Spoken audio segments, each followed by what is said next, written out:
Of bridge train rescue.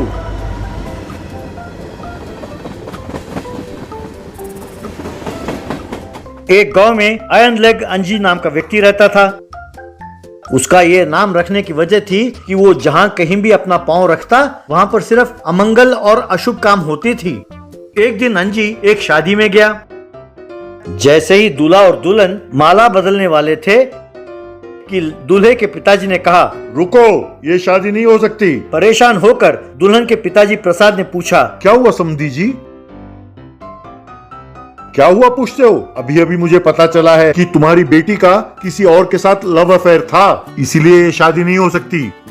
अरे ऐसी बात नहीं है समधी जी, मेरी बेटी ने उससे प्यार नहीं किया था। वो गुंडा ही मेरी बेटी के पीछे पड़कर उसे तंग करता रहता था। हमने पुलिस कंप्लेंट दिया और उससे पीछा छुड़ाया। मेरा विश्वास कीजिए, ये सब मैं नहीं जानता, पहले नहीं बताया। इसलिए अब अगर आप दुगना दहेज देंगे तभी ये शादी होगी, वरना नहीं।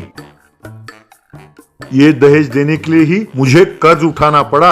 अब मेरे पास और पैसे नहीं हैं, तो फिर शादी कैंसिल। चलो चलते हैं, कहकर अपने बेटे और अपने साथ आए हुए लोगों को लेकर वहाँ से चला गया। अभी शादी में आए हुए लोगों ने एक बार आयरन लेग अंजी की ओर देखा। अंजी ने सिर झुका लिया। प्रसाद अपने बेटे से, अरे इस आयरन लेग अंजी को शादी की न्योता किसने दी?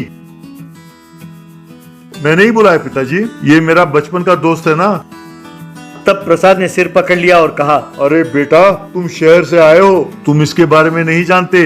बेड़ा गर्क हो गया अपना। कहकर रोने लगा। अंजी बेचारा दुखी होकर वहाँ से चला गया। यूं उस गांव में कोई भी अंजी को अपने घर और दुकान पर आने नहीं देते थे। एक दिन उस गांव में नारायण नाम के व्यक्ति ने नया नया ढाबा खोला था। अंजी वहां गया।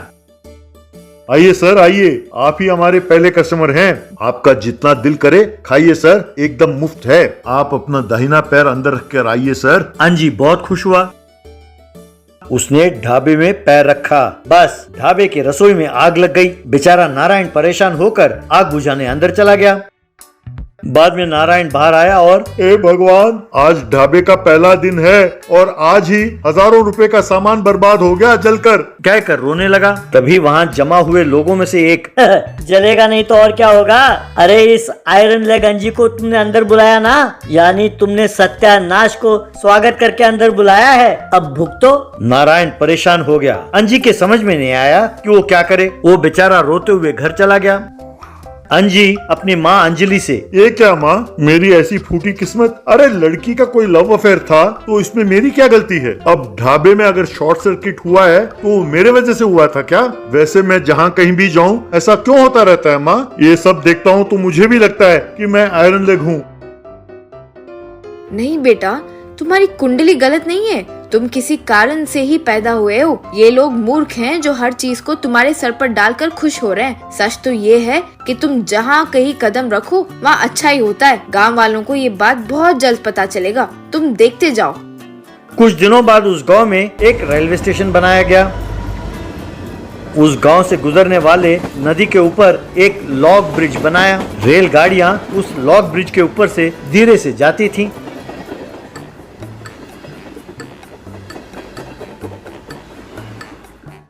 अंजी की इच्छा थी कि वो ट्रेन की सवारी करे, लेकिन गांव वाले उसे ट्रेन में बैठने नहीं देते थे। अरे भैया, वैसे ही वो लॉग ब्रिज है, बांस का बना हुआ है। हमें हर रोज यही चिंता खाई जाती है कि उस ब्रिज का क्या होगा। अब तुम ट्रेन में बैठे तो ब्रिज का टूटकर गिरना निश्चित है। अब तुम जाओ यहाँ से। अंजी बहुत दुखी होता था। एक दिन डॉक्टर ने अंजलि की जांच की और, देखो बेटा, इस गांव में मिलने वाली दवाइयों से तुम्हारी माँ की इलाज नहीं हो सकती। तुम तुरंत शहर जाओ और ये दवाइयाँ ले आओ, कहकर उसे पर्ची दी। शहर जाने का एकमात्र रास्ता था रेलगाड़ी में सफर करना। अंजी के समझ में नहीं आया कि वो क्या करे। अंजी ने तुरंत नकली दाढ़ी चिपका ली। ट्रेन में किसी ने उसे नहीं पहचाना। ट्रेन वहां से जाने लगी। ट्रेन लॉग ब्रिज के पास पहुंची। लॉग ब्रिज के दूसरे छोर पर बांस टूटकर वहां पर एक गैप पैदा हो गया था। नदी के उस छोर पर लोगों ने ये देखा और जोर से चिल्लाने लगे। ट्रेन ब्रिज पर चढ़कर उस छोर की ओर जाने लगी। तभी अंजी का नकली दाढ़ी निकल गया। ये देखकर एक लड़का आयरन लेग अंकल। कहकर चिल्लाया। ये सुनकर लोग परेशान हो गए। अरे कमीने, तू ट्रेन पर क्यों चढ़ गया? कहकर उसने तुरंत चेन खींचा। ट्रेन रुक गई। सब मिलकर अंजी को मारने लगे। तभी ट्रेन का ड्राइवर उस कंपार्टमेंट की ओर दौड़ा दौड़ा आया। अरे चेन किसने खींचा? अरे ये आयरन लेग अंजी ट्रेन में चढ़ाया ना, इसीलिए सोचकर कि ट्रेन को कुछ ना हो हमने चेन खींचा है। थैंक गॉड, यानी इसके ट्रेन चढ़ने से हम लोग बच गए। ये क्या बात हुई? अगर आप लोग ये चेन ना खींचते तो ट्रेन नदी में गिर जाती। छोर पर ये ब्रिज टूटा पड़ा है, मुझे वो दिखाई नहीं दिया। हमारी किस्मत अच्छी थी कि हम सब बच गए। सब दंग रह गए। उसके बाद गांव वालों ने अंजी का सम्मान किया। सम्मान सभा में सच कहूं तो उस दिन बहुत अच्छा हुआ कि शादी रुक गई। बाद में हमें पता चला कि वो लड़की के पिताजी और वो दूल्हा दोनों फ्रॉड थे। दहेज के लिए अब तक वो 4 शादी कर चुका है। ढाबे का मालिक नारायण, उस दिन हमारे रसोइये ने सब्जी में गलती से गमैक्सिन मिला दिया था। अगर लोग वो खाते तो आज मैं जेल में होता। यानी अंजी जहाँ कहीं भी पैर रखे वहाँ सिर्फ शुभ होता है। ये सुनकर लोगों ने जोर से ताली बजाई। ये देखकर अंजलि बहुत खुश हुई। Deep water car rescue crane.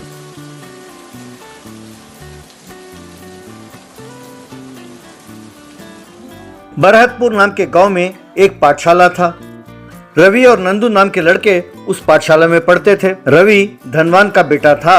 उसके पिताजी के कई व्यापार थे, लेकिन नंदू एक गरीब का बेटा था।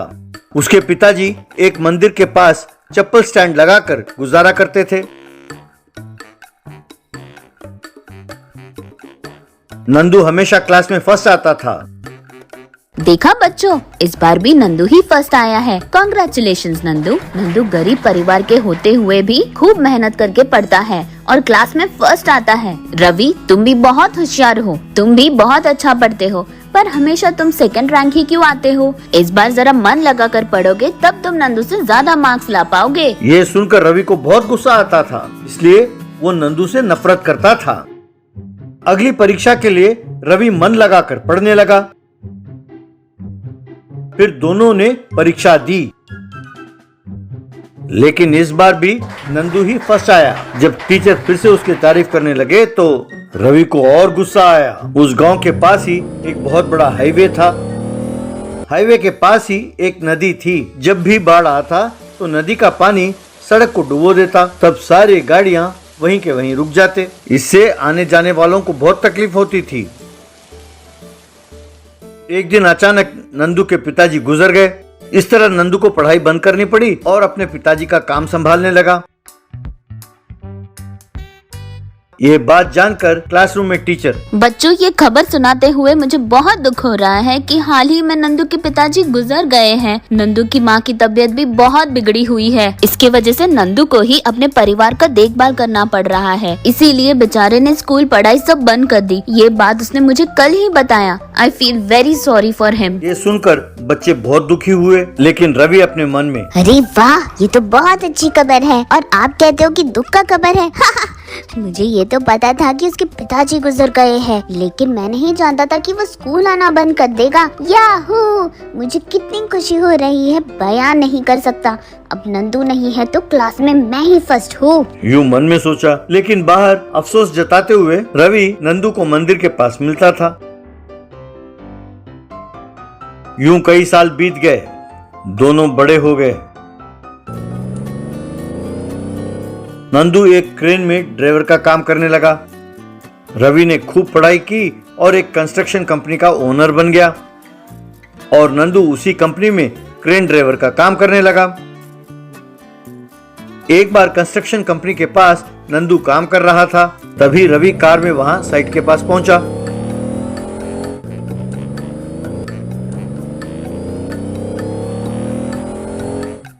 रवि को देखकर नंदू बहुत खुश हुआ। नंदू, अरे यार रवि, अरे तुमसे मिले हुए बहुत दिन हो गए। क्या तुम जानते हो कि जिस कंपनी में तुम काम करते हो उसका मालिक का नाम क्या है? क्यों नहीं जानता? उनका नाम है रवि बोपना, पर मैंने उन्हें कभी देखा नहीं। वो रवि बोपना मैं हूँ। हमारी दोस्ती बचपन तक ही थी। अब तुम सिर्फ मेरे लिए काम करने वाले मजदूर हो। दोबारा हद से बाहर हुए तो तुम्हारी नौकरी जाती रहेगी। खबरदार, जाओ जाकर काम करो। कहकर चला गया। तब नंदू बहुत दुखी हुआ। एक बार रवि कार में शहर जा रहा था कि बहुत जोर से बारिश होने लगी। तब नदी का पानी सड़क में आ गया। तभी वहां से गुजर रहे रवि का कार सीधा जाकर पानी में गिरा। वो कार पानी में डूबने लगा। पानी के अंदर से रवि डर के मारे जोर से चिल्लाने लगा, हेल्प हेल्प, अरे कोई मुझे बचाओ और कोई मुझे बचाओ, अरे हेलो हेल्प हेल्प, मुझे बचा लो, कह के चिल्लाने लगा। लेकिन सब लाचार होकर देख रहे थे। तभी नंदू अपने क्रेन के साथ वहां पहुंचा। नंदू मुझे बचा लो मुझे, हेल्प हेल्प, प्लीज मेरी रक्षा करो, कह के चिल्लाने लगा। सर आप ना डरें, आपको कुछ नहीं होगा, रुकिए मैं क्रेन की मदद से आपके कार को बाहर निकालता हूँ, आप धीरज रखिए सर। फिर क्रेन की मदद से उसने खूब मेहनत करके कार को बाहर निकाला। ये देखकर लोगों ने खुशी से ताली बजाई।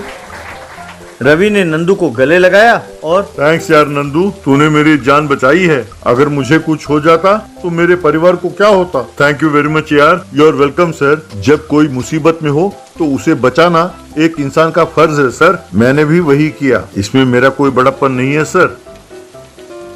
मुझे माफ कर दो नंदू, मैंने तुम्हारा बहुत अपमान किया है। तुम जैसा दोस्त मिलना मेरी खुशकिस्मती है। तुम मुझे सर करके ना बुलाओ, मुझे यार कह के ही बुलाओ यार, वही मुझे अच्छा लगता है।